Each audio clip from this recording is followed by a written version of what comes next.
Ma'am मैं बताऊं? बताओ।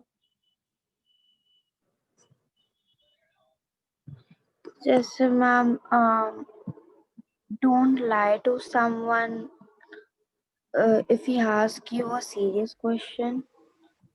यस, यानी हमने जितने भी टेंसेस अभी तक पढ़े हैं, मैं फाइनाइट और नॉन फाइनाइट वर्ब की डेफिनेशन के बारे में बता रही हूँ। मैंने नॉन फाइनाइट वर्ब के बारे में भी कुछ भी नहीं बताया। मैंने केवल ये बताया है कि फाइनाइट वर्ब में सब्जेक्ट के हिसाब से वर्ब चेंज हो जाती है। फॉर एग्जाम्पल, सब्जेक्ट हूं मैं।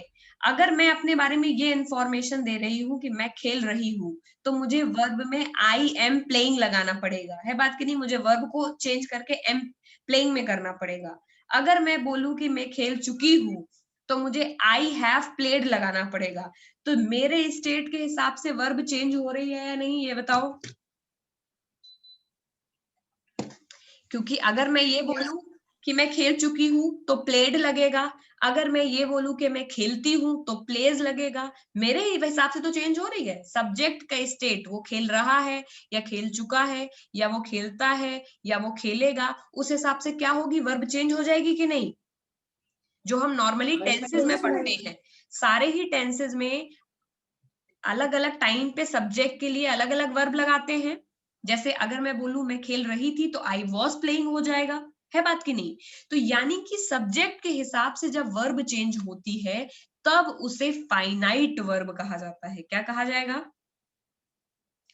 Finite verb.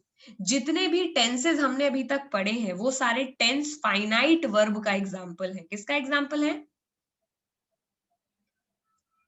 फाइनाइट वर्ब का। तो हेडिंग डालना है नॉन फाइनाइट वर्ब, उसमें ऊपर पहला डेफिनेशन जो सामने लिखा हुआ है बॉक्स में फाइनाइट वर्ब का, वो लिखना है कि फाइनाइट वर्ब अपनी फॉर्म को यानी चेंज कर लेते हैं। कुक, कुक्स, कुक्ड, कुकिंग किसी में भी कन्वर्ट हो जाएगा according to the number and person of the subject and tense of the verb. तो फाइनाइट वर्ब चेंज हो जाती है किसी भी सेंटेंस में सब्जेक्ट और टेंस के हिसाब से, जो कि हम अभी तक टेंसेस में पढ़ते चले आ रहे हैं। इसीलिए हर टेंस में वर्ब की अलग फॉर्म लगती है बात की नहीं? क्योंकि हर टेंस को दिखाने के लिए हमें वर्ब को चेंज करना पड़ता है। तो टेंस के हिसाब से वर्ब चेंज हो जाती है, सब्जेक्ट के हिसाब से वर्ब चेंज हो जाती है, और इसे ही फाइनाइट वर्ब बोला जाता है। अगर मुझे ये बोलना है कि मैं क्लास ले रही हूं, तो क्या मैं ये बोल सकती हूँ I have taken class? No ma'am. नहीं, क्योंकि मैं क्लास अभी ले रही हूं तो मैं टेकन यूज नहीं कर सकती। मुझे आई एम टेकिंग क्लास ही बोलना पड़ेगा, तभी आप समझेंगे। I will have to change my verb to taking, है बात की नहीं? एम तो हेल्पिंग वर्ब है, Yes मैम। बट वर्ब की फॉर्म मुझे टेंस के हिसाब से चेंज करनी पड़ेगी, तभी उसका सही मीनिंग आप समझेंगे। इसीलिए टेंसेस में जो वर्ब यूज होती हैं उन्हें फाइनाइट वर्ब कहते हैं। तो भाई फिर नॉन फाइनाइट वर्ब क्या होती हैं? नॉन फाइनाइट वर्ब वो वर्ब होती है जो कि टेंस के हिसाब से नहीं चेंज होती या सब्जेक्ट के हिसाब से नहीं चेंज होती। जैसे कि अगर मैं बोलूं playing is good for health, इसकी जगह मैं बोलूं playing was good for health, playing will be good for health, तीनों ही केसेस में क्या प्लेइंग कभी प्लेड बनेगा? No ma'am. अगर मैं No बोलूं ma'am. To walk is good या to walk is good for everybody, to walk will be good for everybody, to walk was good for everybody, तीनों ही केस में मैंने टू वॉक का ही यूज किया है। तो ये क्या है, क्या ये चेंज हो रही है मेरे टेंस के हिसाब से? No ma'am. कि मैंने हैज लगाया है तो मैंने को आगे वॉज वर एम लगा रही हूं तो मैं टू वॉक को टू वॉकिंग कर देती हूँ, ऐसा तो नहीं किया मैंने, है बात की नहीं? तो to walk is good for health, to teach is good for students, to wake up early in the morning is good for us. ये सारे ही एक्सरसाइज में टू के साथ मैंने एज इट इज वर्ब लगाई है, जो कि चेंज नहीं हो रही है टेंस के हिसाब से, है बात की नहीं? तो इसको Yes बोलेंगे मैम। Non finite verb. यानी नॉन फाइनाइट वर्ब तीन तरह की होती है। इन्फिनेटिव नाम सुना है किसी ने पहले?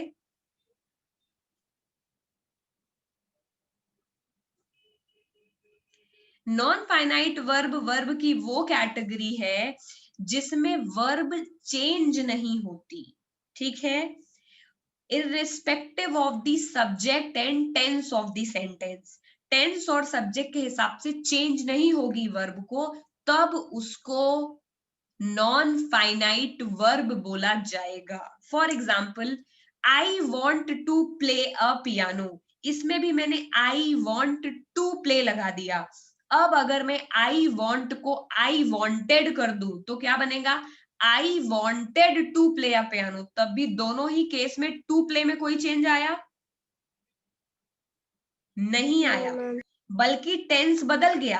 आई वॉन्ट टू प्ले का पियानो का मतलब है मैं पियानो बजाना चाहती हूँ. I wanted to play the piano का मतलब है मैं पियानो बजाना चाहती थी. दोनों ही केस में टेंस बदल गया, बट क्या टू प्ले बदला? नहीं बदला. No, ma'am. तो वॉन्ट से वॉन्टेड हो गया. तो I want to play the piano में वॉन्ट हमारी फाइनाइट वर्ब है, बट टू प्ले क्या है? Non finite verb. क्योंकि I want to play the piano में वॉन्ट चेंज हो जाएगा जब मैं बोलूंगी I wanted to play the piano. तो वॉन्ट वॉन्टेड में कन्वर्ट हो गया. इसका मतलब वॉन्ट जो वर्ब है वो टेंस के हिसाब से चेंज हो गई. जब मैंने प्रेजेंट इंडेफिनिट लगाया तो वॉन्ट रहा, जब मैंने पास्ट में वो सेंटेंस बोला तो वॉन्ट बन गई wanted. लेकिन to play the piano as it is ही रहा दोनों ही सेंटेंस में. मतलब टू प्लस प्ले चेंज नहीं हुआ. तो टू प्ले क्या है? ये है नॉन फाइनाइट वर्ब. किस किस को मेरी बात समझ आ गई? मैम आ गई. आ गई. तो यानी कि नॉन फाइनाइट वर्ब जो होती हैं वो सब्जेक्ट और टेंस के हिसाब से बदलती नहीं है. इनके 3 एग्जाम्पल होते हैं, infinitive, gerund and participle.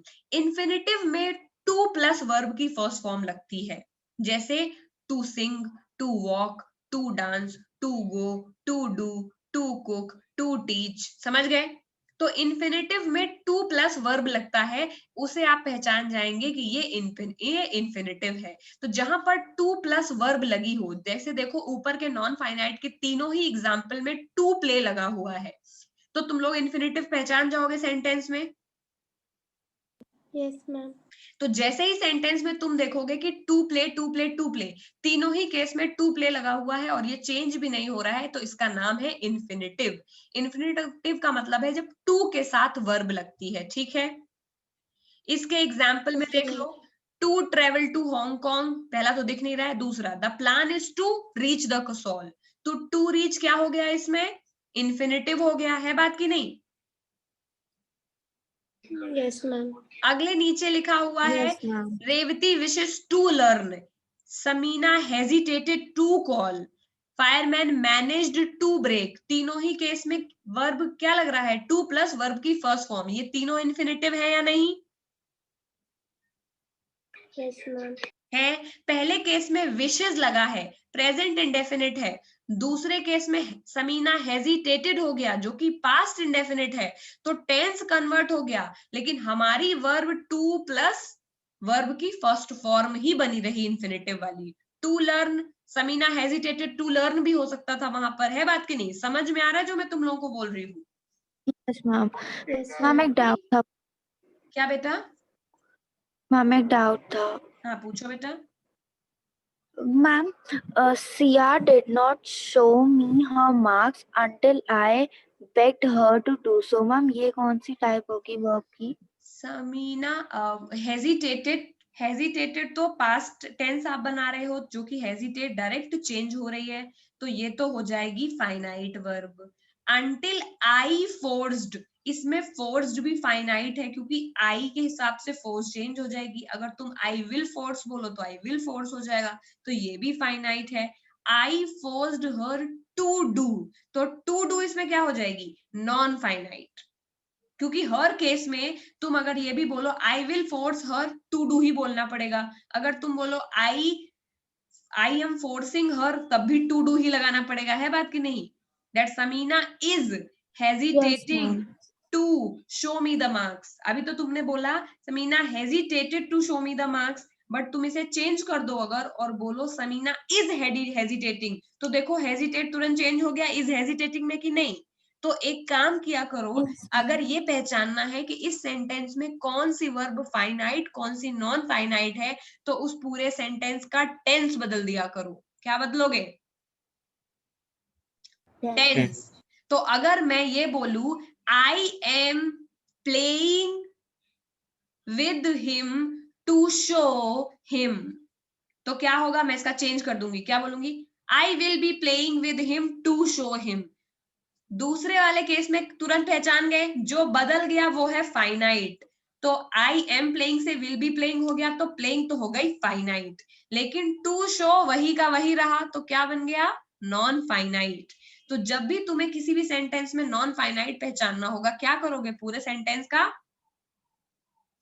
Tense ही बदल दो, ठीक है?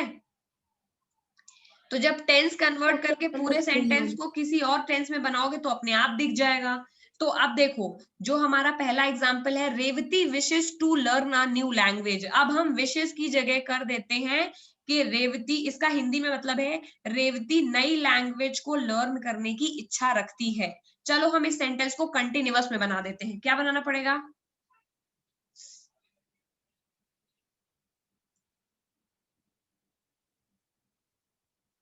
बताओ कोई। मैम एक बार सेंटेंस रिपीट कर दो। जो सेंटेंस एग्जाम्पल में सामने बना हुआ है, वर्ब फॉलोड बाय इंफिनिटिव्स, दिख रही है हेडिंग? यस मैम देखिए। उसमें जो पहला एग्जाम्पल है उसका टेंस चेंज करके उसको प्रेजेंट कॉन्टिन्यूअस में बनाओ, क्या बनेगा?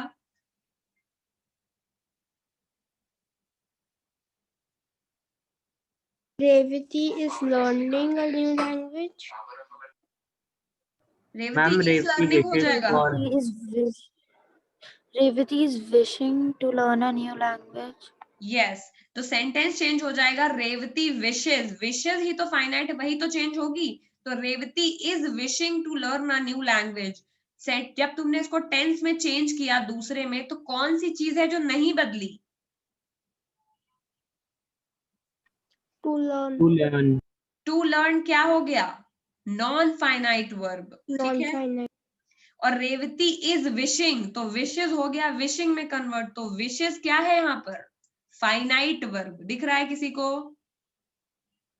Yes, ma'am. वैसे ही अगला sentence, Samina hesitated to call us in the middle of night. अगर मैं इसका टेंस चेंज कर दूं और कर दूं Samina was hesitating to call us in the middle of night, तो हेजिटेटिंग तुरंत ही वॉज हेजिटेटिंग में कन्वर्ट हो जाएगा टेंस बदलने पे। यानी हेजिटेट वो वर्ब है जो कि सब्जेक्ट समीना के हिसाब से बदल रही है, लेकिन टू कॉल क्या बदल रही है? टेंस बदलने पे भी टू कॉल वही का वही है। तो टू कॉल बन गया नॉन फाइनाइट। किस किस को समझ में आ गया जो मैं बोल रही हूँ? Ma'am आ गया. मैम ठीक आ है, गया। तो टू के साथ जब वर्ब की फर्स्ट फॉर्म लगाते हैं तो उसको बोलते हैं इन्फिनिटिव। इन सब में तुम लोग इन्फिनिटिव भर लोगे। एक्सरसाइज ए में आपको इन्फिनिटिव भरने हैं, ठीक है? Okay, ma'am. तो इसमें टू Okay. लगा के आपको भरने हैं, सारे भर बस आराम से। किसमें कौन सी वर्ब फिट बैठ रही है? इन्फिनिटिव का एक ही मतलब होता है, टू प्लस वर्ब। क्या होता है मतलब? To plus verb. जब भी सेंटेंस में आपको टू प्लस वर्ब दिखे, आप समझ जाइए कि वो इन्फिनिटिव की बात कर रहे हैं, ठीक है? मैम एक डाउट था। पूछो बेटा। ओके। मैम संडे के मैम टेस्ट से पहले आप एक रिवीजन क्लास रखोगे? किस चीज की रिवीजन क्लास? मैम एक्टिव और पैसिव का होगा कि एसएसटी का? टेस्ट किसका अनाउंस था बेटा? मुझे याद ही नहीं आ रहा है। मैम आपने दोनों का अनाउंस कर दिया था। अच्छा, आपने कहा मैंने था दो। कि दोनों का अलग अलग होगा। ओके ओके, हाँ हाँ, एक्टिव पैसिव का टेस्ट तो मैंने, मुझे याद आ गया, 15 मिनट का ही अनाउंस किया था। मैम यस रिवीजन मैम आपको रखोगे? पता है उसको छोटा लो। रिवीजन क्लास क्यों रखूंगी? वो तो तुरंत फिर मैम कर वो नहीं लोगे तुम लोग सेंटेंसेस जा करके। जो मैंने पढ़ाए हैं वो यूट्यूब पे ऑलरेडी अवेलेबल है वीडियोस, जाके उनको देखो, वहां से रिवाइज करो और आकर टेस्ट दो। मेरा काम क्यों बढ़ा रहे हो? अपना काम बढ़ाओ, मेहनत तुमने करनी है। मैम हाँ तो मैम फिर एसएससी का नहीं होगा? होगा। जो जो दो टेस्ट है ना तुम्हारे, यस एक मैम. एक तो है पैसिव का टेस्ट जो कि ज्यादा लंबा नहीं होगा, मैंने बताया 15-20 मिनट का ही होगा, 15 पैसिव कन्वर्ट करने को आएंगे, ठीक है? एसएसटी का टेस्ट थोड़ा लंबा होगा, ऑल्दो कोशिश करूंगी कि वो भी छोटा ही बने। तो पढ़ने आपने दोनों ही टॉपिक है। इस हिसाब से तो फिर अभी अक्टूबर मिड आ गया है, रिवीजन में टेस्ट ही नहीं हो पाएंगे अगर मैं इतना लंबा लंबा ड्यूरेशन में लूंगी। तो मैम एसएसटी का कौन सा चैप्टर है? एसएसटी के चैप्टर मैंने अभी तक फाइनल नहीं किए हैं ना। No ma'am. तो ma'am okay, No, ma'am ma'am. English test कर रहा है। एक्टिव पैसिव आ रहा है इंग्लिश में, तो एसएसटी में फाइनल कर देती हूँ, क्या बड़ी बात है। एसएसटी में आपको आ रहा है मैम कब है? क्या बेटा? मैम कब है टेस्ट? संडे को। एसएसटी में आपका आ रहा है why do we need parliament and understanding laws. मैंने ये 2 चैप्टर रिसेंटली पढ़ाए हैं, इन दोनों का ही टेस्ट है, ठीक है। पहले वाले दोनों आप लोगों के एग्जाम्स में ऑलमोस्ट आ चुके हैं, तो उसका टेस्ट लेने का मतलब नहीं है। NCERT chapter number 3 and 4 they are coming in test, और अगली क्लास में हम पढ़ रहे हैं चैप्टर नंबर 5 जुडिशरी, ठीक है। Okay ma'am. अब हम subject wise Okay, closure ma'am. करेंगे, एक एक करके पूरा सब्जेक्ट ही पूरा करेंगे, ठीक है। तो सिविक्स मैम जल्दी खत्म हो इंग्लिश जाएगी, का 3-4 पहले क्लासेस। क्या बेटा? मैम पहले इंग्लिश का है। हाँ, पहले इंग्लिश का है, उसके बाद एसएसटी का है। एसएसटी का test will be for about 45 minutes and English का test will be of 15 minutes. 15 क्या 20 मिनट्स, 25, आधा घंटा तो ले ही लेते हो तुम लोग। 15 पैसे वॉइस करने में भी देखना 50 घंटे ले लोगे, ठीक है। तो क्या है इन्फिनेटिव फॉर्म समझ में, टू प्लस वर्ब की फर्स्ट फॉर्म होती है इन्फिनेटिव फॉर्म, और इन्फिनेटिव को नॉन फाइनाइट माना जाता है। इतनी बात तो समझ में आ ही गई होगी, अगर थोड़ी बहुत चीजें उड़ गई ऊपर से तो इतना तो पता ही चल गया होगा कि किसी भी सेंटेंस में टू प्लस वर्ब की फर्स्ट फॉर्म लिखी है तो वो है इन्फिनेटिव, और क्या माना जाएगा उसको, फाइनाइट या non finite? Finite. Non finite. Okay. किसी भी सेंटेंस में अगर टू प्लस वर्ब की फर्स्ट फॉर्म लिखी हुई है तो उसको माना जाएगा नॉन फाइनाइट, मतलब वो सब्जेक्ट के हिसाब से नहीं बदल रहा, समझ गए। और उसका नाम है इन्फिनेटिव, यानी वर्ब की वो फॉर्म जिसमें टू प्लस वर्ब की फॉर्म लगती है उसको इन्फिनेटिव बोलते हैं, ठीक है। अब तुमने क्या करना है, एक्सरसाइज बी दिख रही है सबको सामने। Yes ma'am. एक्सरसाइज बी में लिखा हुआ है कि जहां जहां आपको इटैलिक है, यानी जहां जहां प्लेइंग, डिस्प्लेइंग, परफॉर्मिंग ये सब लिखा हुआ है, हर एक सेंटेंस में जहां आईएनजी लिखा है उसको हटा के वहां इन्फिनेटिव लगाना है। इजी है, कर लोगे? Yes ma'am. जैसे ही शुड ट्राई प्लेइंग बास्केटबॉल, मैं बोल रही हूँ, एक एक लोगों का आंख वही होना चाहिए सामने। एक्सरसाइज नंबर बी जो सामने तुम्हें दिख रही है उसका क्वेश्चन नंबर 1 जो ऑलरेडी सॉल्व किया है इन्होंने, he should try playing basketball बन जाएगा he should try to play basketball. भाई सबको आपको टू प्लस वर्ब फॉर्म में तो कन्वर्ट करना है। फिर दूसरा है Sachin was बेयरली 10 years old when he began displaying, तो began displaying क्या बन जाएगा? Sachin was barely 10 years 10 old when he began to display talent. बस, ठीक तो है। आप समझ ही गए कि केवल आईएनजी को टू में कन्वर्ट करना है, तो अब पूरा सेंटेंस बोलने की जरूरत नहीं। तीसरे में क्या हो जाएगा, टू परफॉर्म, है बात टू की नहीं? परफॉर्म। चौथे में हो Yes, जाएगा to ma'am. Remember, to remember. पांचवे में to work, to work. Six में टू To प्ले, play. है कि नहीं? कर लोगे? ये Yes, sir, एक्सरसाइज है yes. जो करनी Yes, आती ma'am. होनी चाहिए, क्योंकि बहुत जगह जिरंड को इन्फिनेटिव में कन्वर्ट करने को दिया जाता है। तो अगर कोई सेंटेंस कन्वर्ट Okay. करने को दूं तो कर लोगे इन्फिनेटिव में? Yes ma'am. तो बहुत ही इजी Yes, है ये तो, ma'am. ठीक है।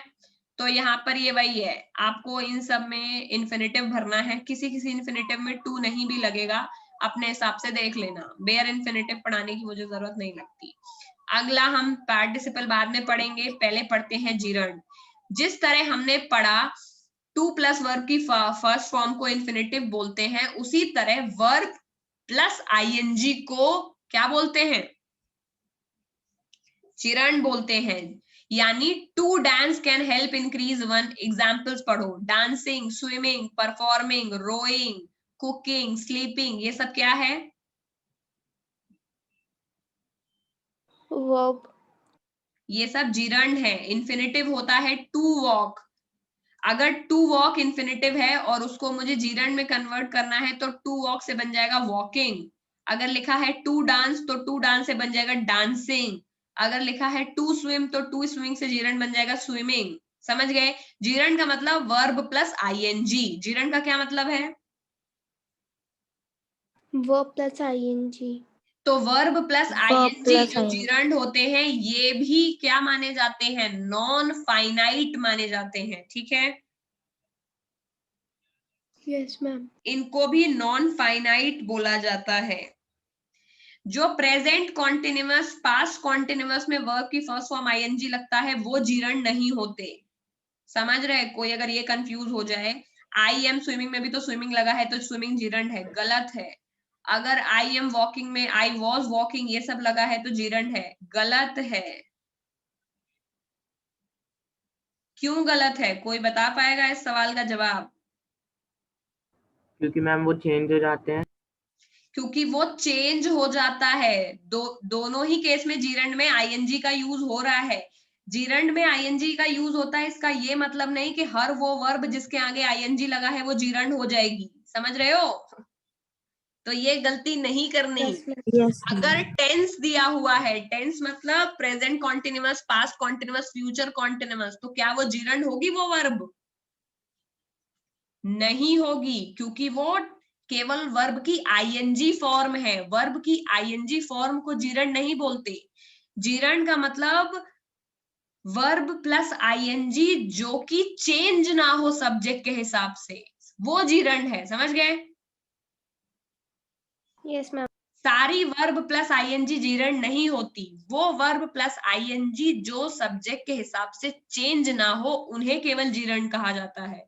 तो प्रेजेंट कॉन्टिन्यूअस, पास्ट कॉन्टिन्यूअस में I was playing, I am playing, इन दोनों केस में प्लेइंग जीरंड नहीं है। Playing verb plus ING form है जो कि टेंस में चेंज हो रही है सब्जेक्ट के हिसाब से, उसको जीरंड नहीं बोलेंगे। जीरंड उसे बोलेंगे जो कि सब्जेक्ट के हिसाब से चेंज ना हो। एग्जाम्पल्स के लिए देख सकते हो सामने, dancing can help increase one fitness. इसमें डांसिंग एक जीरंड है क्योंकि डांसिंग यहाँ पर कोई वर्ब नहीं है, डांसिंग यहाँ पर सब्जेक्ट की तरह काम कर रहा है, ठीक है। जैसे कि अगर मैं बोलूं आई एम वॉकिंग, उस ये किस टेंस का है Samriddhi? I am walking Ma'am, present continuous. क्या ये जीरंड है वॉकिंग इसमें? Yes, ma'am. क्या बोल रही हो? आई एम वॉकिंग में वॉकिंग जीरंड है क्या?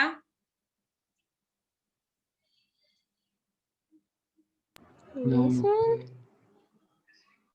इतनी देर से मैं क्या एक ही यही चीज तो, एक अकेली यही चीज तो इतनी देर से मैं बता रही हूँ कि टेंस में आईएनजी कभी जीरंड नहीं होता। Okay, ma'am. क्या सुन रहे हो तुम लोग? बिल्कुल ही एकदम दिमाग बंद करके बैठे हुए हो। वेट करो, फिर लिख रही हूं मैं बोर्ड पर। किसी को जीरंड समझ में आया है? कैन एनीबॉडी टेल मी?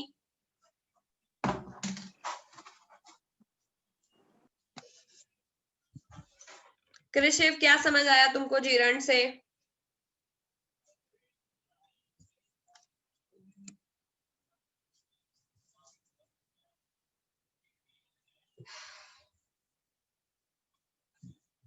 सबको दिख रहा है बोर्ड? Yes, ma'am. क्लियर है? मैम आपकी मैम स्क्रीन शेयर्ड है। ओके, तो मैं स्क्रीन को शेयर हटा देती हूँ। अब क्लियर है? Yes ma'am. अब बताओ, मैंने केवल इतनी बात बोली, नॉर्मल सेंटेंस हम क्या लिखते हैं? आई एम वॉकिंग। ये प्रेजेंट कॉन्टिन्यूअस का टेंस है जिसका मतलब है मैं चल रहा हूं। इसमें ये वॉकिंग, अगर तुम ये बोल दो कल के कि मैं चल चुका हूं तो ये वॉकिंग तुरंत वॉक्ड में कन्वर्ट हो जाएगा कि नहीं? Yes, ma'am. क्योंकि टेंस बदलोगे तो वर्ब बदल जाएगी। ये वॉकिंग जिंदगी भर वॉकिंग नहीं रहेगा, ये वॉकिंग तभी वॉकिंग रहेगा जब आदमी चल रहा हो। जैसे ही वो चल चुका होगा ये वॉकिंग वॉक्ड में कन्वर्ट हो जाएगा। मान लो कि हम केवल एक ही एक्टिविटी की कर रहे हैं, वॉक करने की, और वॉक एक वो वर्ब है जो मैं कर रही हूँ। वर्ब का मतलब होता है क्रिया जो आदमी करता है, यानी काम। मान लो पहले केस में मैं रोज चलती हूँ तो मैं लिखूंगी आई वॉक, तो वॉक बन गया वॉक। दूसरे केस में मैं बोलूं तो मैं चल रही हूं तो वॉक बन जाएगा वॉकिंग। सेम ही वर्ब है जो चेंज हो गई, क्योंकि मैं चलता था और मैं अभी चल रहा हूं। जैसे ही मेरा स्टेट चेंज हुआ वैसे ही वर्ब चेंज हो गई। तीसरे केस में मैं बोलूं मैं तो चल चुकी हूं, तो यही वॉकिंग किसमें कन्वर्ट हो जाएगा, वॉक्ड में। और अगर मैं बोलूं कि मैं चलती आ रही हूं जन्म जन्मांतर से, तो हो जाएगा आई हैव बीन वॉकिंग। अगर मैं बोलूं कि मैं पास्ट में चलती थी, तो हो जाएगा आई वॉक। ये सेम ही वर्ब है जो कि मेरी स्टेट के हिसाब से चेंज हो रही है। किस किस को दिख रहा है? मैम दिख मैं अगर बदल गई तो वर्ब बदल गई, तो इस केस में ये होती है फाइनाइट वर्ब, जिसको हम शॉर्ट में बोल देते हैं कि टेंस में जो भी मेन वर्ब लगती है वो फाइनाइट होती है। समझ गए? ये मेन वर्ब है, इस बात पे किसी को डाउट तो नहीं है? जो सब्जेक्ट जो मेन काम कर रहा होता है उसे मेन वर्ब बोला जाता है। मेन वर्ब को जो हेल्प कर रही होती है सब्जेक्ट का स्टेट दिलाने में, उसको हेल्पिंग वर्ब बोला जाता है। तो आई एम वॉकिंग में एम एक हेल्पिंग वर्ब है, बट वॉकिंग मेन वर्ब है। ठीक है? तो यानी कि टेंसेस में जो भी मेन वर्ब होती है, इन सारे टेंस में वॉक मेन वर्ब है, क्योंकि वो सब्जेक्ट जो काम कर रहा है वही बता रही है। तो सब्जेक्ट जो काम करता है वही मेन वर्ब होती है। समझ गए? तो जब मेन वर्ब सब्जेक्ट के हिसाब से बदले तो उसे फाइनाइट वर्ब कहा जाता है। लेकिन हम फाइनाइट वर्ब नहीं पढ़ रहे, हम पढ़ रहे हैं नॉन फाइनाइट वर्ब। और मैंने नॉन फाइनाइट वर्ब में तुम लोगों को अभी तक इंफिनिटिव पढ़ाया है, और इंफिनिटिव में मैंने बोला कि टू वॉक यानी टू प्लस वर्ब अगर लगी है तो इसे इंफिनिटिव मान लो। ये मैंने इसलिए बताया बिकॉज आई थॉट कि तुम्हें नॉन फाइनाइट समझ ही नहीं आ रहा, तो टू प्लस वर्ब इंफिनिटिव हो जाएगा। एक आखिरी कोशिश करती हूँ समझाने की कि टू प्लस वर्ब क्यों नॉन फाइनाइट है। अगर मैं बोलू to walk is good for me, और अगले में लिख दिया to walk was good for me, क्या लगता है मेरी स्टेट चेंज हो गई? Yes ma'am. कैसे? क्योंकि मैं बोल रही हूं कि मेरे लिए अच्छा है, अगले स्टेट में मैंने बोला मेरे लिए अच्छा था, यानी मैं तो पास्ट में चली गई। टू वॉक में कोई परिवर्तन दिख रहा है तुमको? No ma'am. नहीं, तो ये टू वॉक नॉन फाइनाइट हो गया। क्यों? क्योंकि ये सब्जेक्ट के हिसाब से बदल ही नहीं रहा। तो जब सब्जेक्ट और टेंस के हिसाब से वर्ब नहीं बदल रही तो उसको नॉन फाइनाइट माना जाएगा, क्योंकि उसको कोई फर्क नहीं पड़ता है कि सब्जेक्ट प्रेजेंट में है, पास्ट में, फ्यूचर में, या क्या काम कर रहा है। वो लगी है तो वो वही की वही बनी रहेगी। इस केस में क्या टू वॉक मेन वर्ब है? नहीं, क्योंकि मेन वर्ब हमेशा सब्जेक्ट के हिसाब से बदलती है। मेन वर्ब हमेशा सब्जेक्ट के हिसाब से बदल जाएगी, चाहे ट्राई कर लो। अगर मैं बोल रही हूं अभी, तो बोल मैं मेन काम कर रही हूं, आई एम स्पीकिंग लगाना पड़ेगा मुझे। टू स्पीक इस वक्त मैं यूज नहीं कर सकती।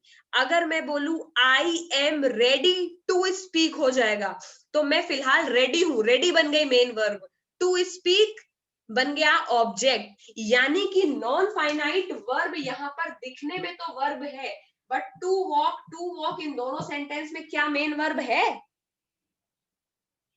नहीं। तो मेन वर्ब तो है नहीं इस सेंटेंस में। मेन क्या है? ये दोनों यहाँ सब्जेक्ट की तरह बिहेव कर रहे हैं, क्योंकि बात ही वॉकिंग के बारे में की जा रही है। किसके बारे में बात की जा रही है? वॉकिंग के बारे में। तो वॉक यहाँ पर वर्ब नहीं है, खुद सब्जेक्ट है यहाँ पर। इसीलिए non finite verb main verb नहीं होती। Non finite verb generally subject, object या एडजेक्टिव की तरह बिहेव करती हैं। किस तरह बिहेव करती हैं? एडजेक्टिव की तरह। यानी तुम इन्हें मेन वर्ब का रोल नहीं दे पाओगे, क्योंकि ये सब्जेक्ट के हिसाब से बदलती ही नहीं। फॉर एग्जाम्पल, दोनों में कंफ्यूजन और हटाने के लिए, अगर मैं बोल दूं कि उसने चलना सीख लिया है, तो हो जाएगा she has learned to walk। बताओ इसमें मेन वर्ब क्या है? Ma'am to walk. Main verb है टू वॉक। अभी अभी बताया है कि नॉन फाइनाइट कभी मेन वर्ब नहीं हो सकती। Ma'am learn. Learned main verb है क्योंकि उसने सीख लिया है। अगर मैं बोलूं कि उसने सीख नहीं लिया, वो सीख रही है, तो क्या हो जाएगा? She is learning. समझ गए? To walk. तो दोनों सेंटेंस में लर्न मेरी मेन वर्ब है क्योंकि सब्जेक्ट वॉक नहीं कर रहा है, सब्जेक्ट सीख रहा है। समझ गए? सीखना मेन वर्ब है, यहां पर लर्न मेन वर्ब है। अब अगर पूछो कि भाई सब्जेक्ट यानी शी क्या कर रहा है, मेन वर्ब सीख रहा है, फिर पूछो क्या सीख रहा है, तब समझ में आएगा चलना सीख रहा है। तो यहाँ पे टू वॉक मेन वर्ब है या ऑब्जेक्ट है?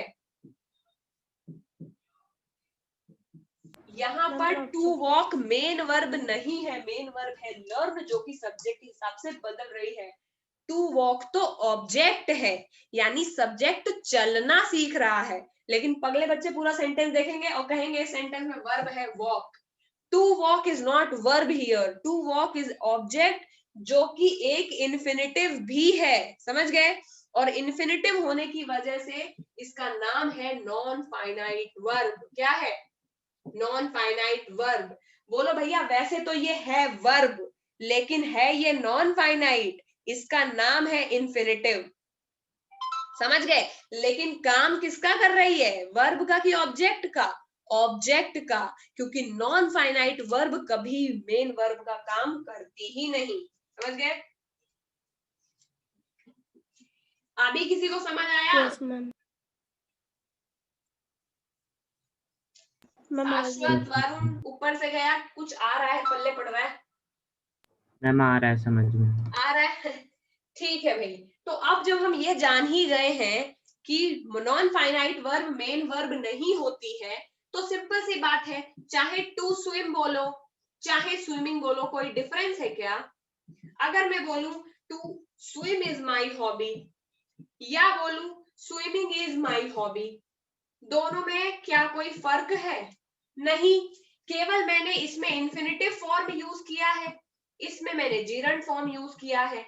दोनों काम एक ही कर रहे हैं। किस चीज का? सब्जेक्ट का। वो वर्ब का काम ही नहीं कर रहे क्योंकि ये वर्ब है ही नहीं, नॉन फाइनाइट वर्ब है ये। ठीक है?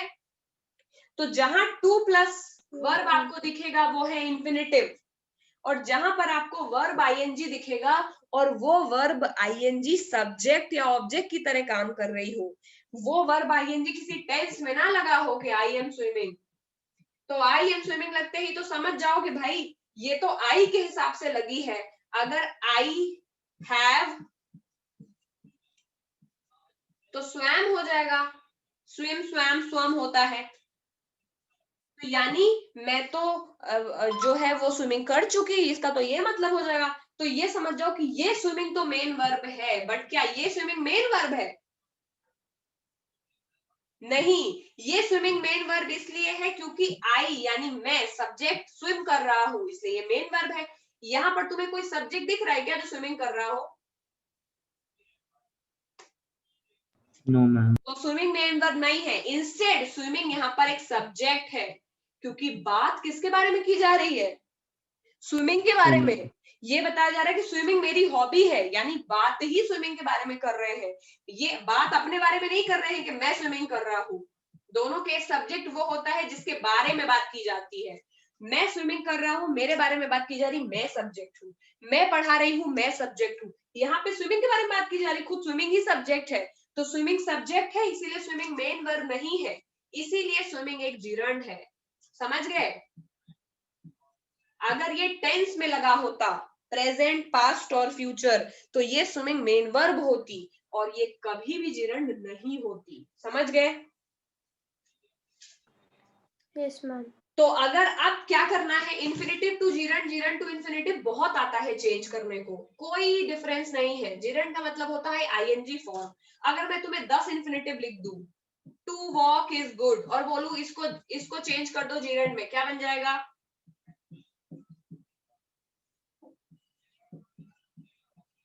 बनाओ।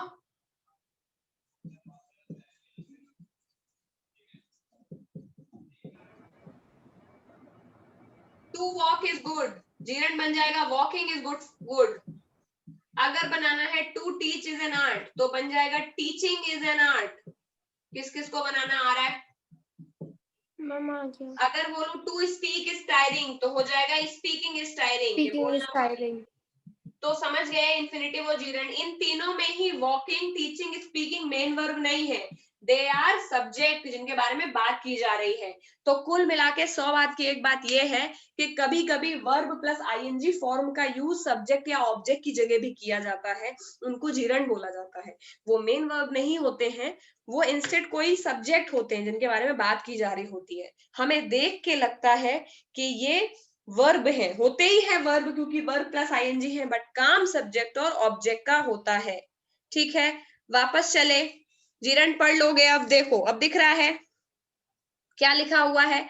डांसिंग एग्जाम्पल में dancing can help increase fitness, तो इसमें डांसिंग जीरंड हो गया, बट डांसिंग के बारे में की जा रही है।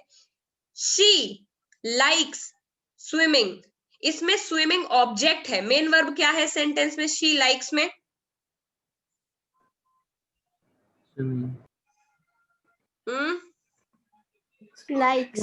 लाइक है मेन वर्ब, क्योंकि वो अभी स्विमिंग पसंद करती है, अगर करती थी लगाना होगा तो शी लाइक्ड लगाना पड़ेगा, समझ गए? तो लाइक है मेन वर्ब, स्विमिंग यहाँ पर वर्ब नहीं ऑब्जेक्ट है, यानी उसको क्या पसंद है? स्विमिंग पसंद है। ठीक है, फिर अगला है stuntman was paid for performing the action, तो परफॉर्मिंग जीरंड हो गया। रोइंग, तुम लोगों को बहुत इजी पड़ेगा इसका एक्सरसाइज करना, अब जैसे ही तुम लोग एक्सरसाइज देखोगे कर लोगे। आवर्स ऑफ स्टडीइंग, इसमें क्या है gerund? Studying. Solving cross road में क्या जीरंड है? Solving cross road. तीसरा है प्लेइंग गेम में प्लेइंग। तो एग्जाम्पल बहुत इजी है, इसका एक्सरसाइज बहुत इजी है, बट इसको समझना बहुत मुश्किल है। समझ में आ गया है? तुम लोगों के लेवल पर ज्यादा कुछ करने नहीं आता, इन्फिनिटिव को भरना आता है, तो हर एक चीज में टू प्लस का वर्ब फॉर्म, जो भी वर्ब फॉर्म ठीक बैठता हो फिट, उसको भरना होता है। टू गो, टू प्ले, ये सब करना होता है। और अगर जीरंड आता है तो सर्किल करने को आता है कि इनमें से बताइए जीरंड क्या है, तो देख के पहचान जाओगे वर्ब प्लस आईएनजी ही जीरंड होगा, जो कि सब्जेक्ट की तरह बिहेव कर रहा हो। बस ये ध्यान रखना है कि वो टेंस में ना लगा हो। कहाँ ना लगा हो? टेंस में, यानी हेल्पिंग वर्ब के बाद ना लगा हो। इज प्लेइंग, वॉज प्लेइंग, तुरंत पहचान जाओगे अगर हेल्पिंग वर्ब के बाद लगी होगी मतलब वो मेन वर्ब है। ठीक है, इज प्लेइंग, वॉज प्लेइंग, तो वो नहीं होगा जीरंड। उसके अलावा जितने भी आईएनजी लिखे होंगे वो जीरंड हो गए, पहचान लोगे? Yes ma'am. ओके, तो इन्फिनिटिव और जीरंड की एक्सरसाइज एफ तक, एक्सरसाइज एफ आपने करनी है, उसके बाद जी करनी है। तो इन्फिनिटिव और जीरंड की दोनों की एक्सरसाइज तुमको करनी है। ठीक है, तुम्हारे दिमाग को ज्यादा बर्डन ना पड़ जाए इसीलिए पार्टिसिपल आज मैं नहीं पढ़ा रही। क्या नहीं पढ़ा रही हूँ? Participle we learn in next class, because I think it would be too much for you to handle, नहीं कर पाओगे। ठीक है, तो इन्फिनिटिव और जीरंड की दोनों एक्सरसाइज हो जाएगी। इन्फिनिटिव की 2 एक्सरसाइज है ए एंड बी, और जीरंड की 2 एक्सरसाइज है एफ एंड जी। ठीक है, यस मैम। अगर किसी को अभी भी डाउट है, इन्फिनिटिव नहीं समझ आया और जीरंड नहीं समझ आया, तुरंत पूछ लो, आई हैव नो इश्यू, मैं दोबारा बता दूंगी।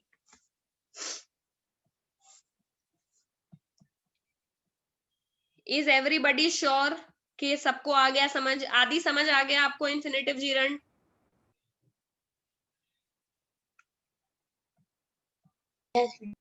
ओके, फिर करो एक्सरसाइज, करो एंजॉय। ठीक है, okay, bye bye everybody, take care. Thank you ma'am. Bye ma'am. Thank you ma'am.